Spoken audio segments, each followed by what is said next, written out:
Chemical Kinetics, Part 1. Definition of reaction rate, units of measurement for reaction rate, calculating reaction rate, and stoichiometry and how it relates to reaction rate. Chemical kinetics is the study of the speed or rate of reaction. Let's take a look at a few examples of different types of rate. Velocity is one. It's the change in displacement divided by the change in time. So it's your rate of change of displacement, or your speed. Salary is another type of rate.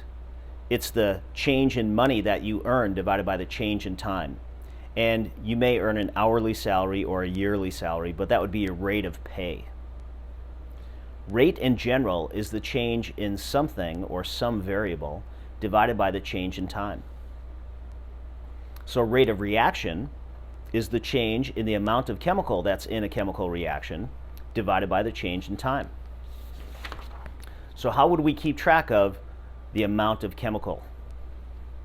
Well, we could do that in a few different ways. One way is to keep track of the moles of the chemical in the reaction.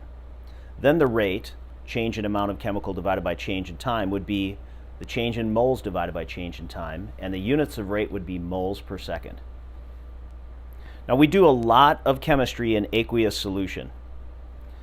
So we're going to see this one a lot, keeping track of the amount of chemical in terms of molar concentration or molarity. Then the rate of reaction would be change in concentration divided by change in time. Now, just a quick review of the symbol here. When we symbolize concentration and molarity, what we do is we put the chemical symbol in brackets, and that means we're talking about the concentration in molarity, or moles of solute per liter of solution, for whatever chemicals in the brackets. In this case, it would be chemical A. So when you use molar concentration, the units of rate are molar per second, or moles per liter per second. When you have reactions involving all gases, you can also use partial pressure to keep track of the amount of chemical. In that case, the rate of reaction would be change in pressure divided by change in time. And depending on the units of pressure, you might have units of rate that are atmospheres per second, kilopascals per second, or torr per second. Remember, a torr is the same as a millimeter of mercury. Now, you don't have to use time as your, or rather seconds as your unit of time. You could use other units of time there as well. Let's take a look real quick at why we could use pressure for gases. Remember that the combined gas law says that P1V1 over N1T1 equals P2V2 over N2T2, where P is pressure, V is volume, N is number of moles, and T is temperature. And we're comparing situation 1 to situation 2. Now we can simplify down that expression by keeping the volume V and the temperature constant. Then the V and T will cancel out from both sides of the expression, and it simplifies to P1 over N1 equals P2 over N2. Rearrange that, and we get N1 over N2 equals P1 over P2. So if the ratio on the left is equal to a value of 2, that means N1 is twice as big as N2, then the ratio on the right also has to be equal to a value of 2, and P1 has to be twice as big as P2. So N, the number of moles, is directly proportional to P, the pressure. That's why you can keep track of gases by keeping track of the pressure. All right, let's take a look at calculating average rate of reaction. And let's do that with a simple reaction where we have chemical A reacting to form chemical B. Now remember that the rate of reaction is the change in the amount of chemical divided by the change in time. So we could say the average rate of reaction over some time interval would be a negative of the change in concentration of chemical A divided by change in time, or the change in chemical concentration of chemical B divided by change in time. So why do we have that negative there? Well, it turns out we always want rate to be positive. We do that by convention. So remember that since A is a reactant, it will be getting smaller and smaller and smaller in terms of amount of chemical as the reaction progresses. So delta concentration of A is a negative value, and this whole fraction is a negative value. So we put a negative in front of that negative to make sure that the rate's going to be positive, and we always do that when we're dealing with reactants.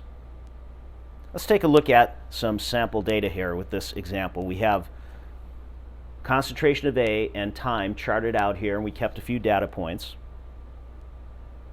So we can see for this increment right here, for this interval, I guess, the average rate of reaction would be the negative change in concentration of A divided by the change in time. Now remember that when we do a delta there, it's always final minus initial. So 2 minus 3 molar and 20 minus 10 seconds. Now 2 minus 3 is negative 1, so here we see why we put that negative there, right? Negative of negative 1 makes positive 1 molar, and 20 minus 10 seconds is 10 seconds. Divide that out, and we get 0.1 molar per second. Now, we can also describe the average rate of reaction in terms of the change in concentration of chemical B divided by the change in time, and it would give us the same result, 0.1 molarity per second. And we don't have to collect data for that. We can just know that these two are equal, according to that expression.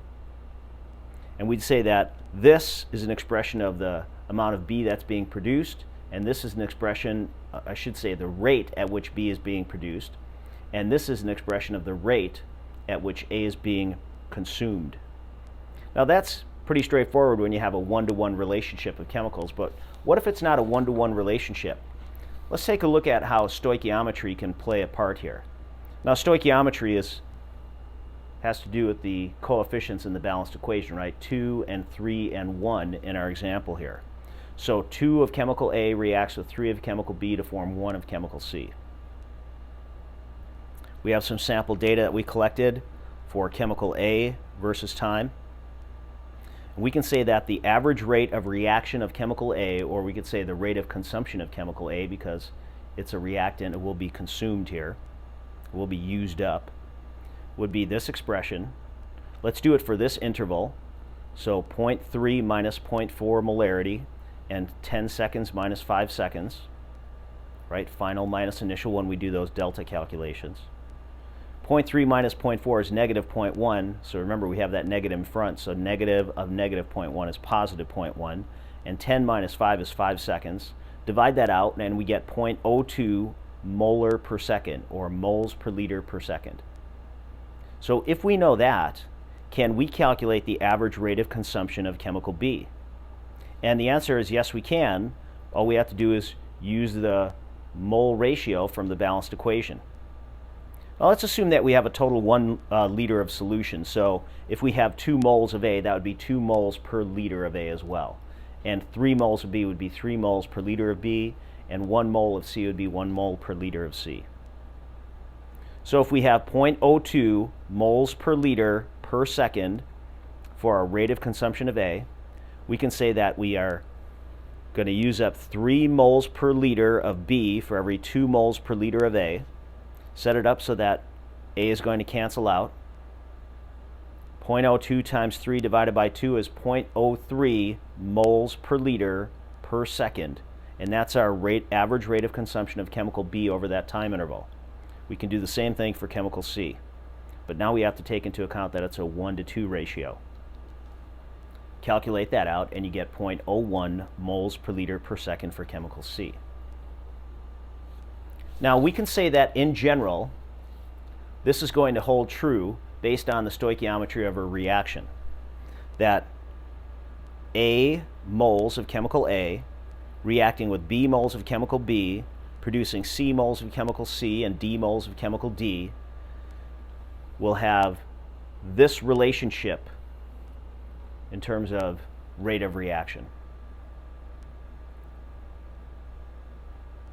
Now remember that we have negative signs in front of the reactants because the reactants are being consumed.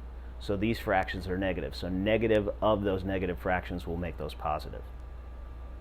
Let's just verify that that works out by using our previous example and calculating using this equation now.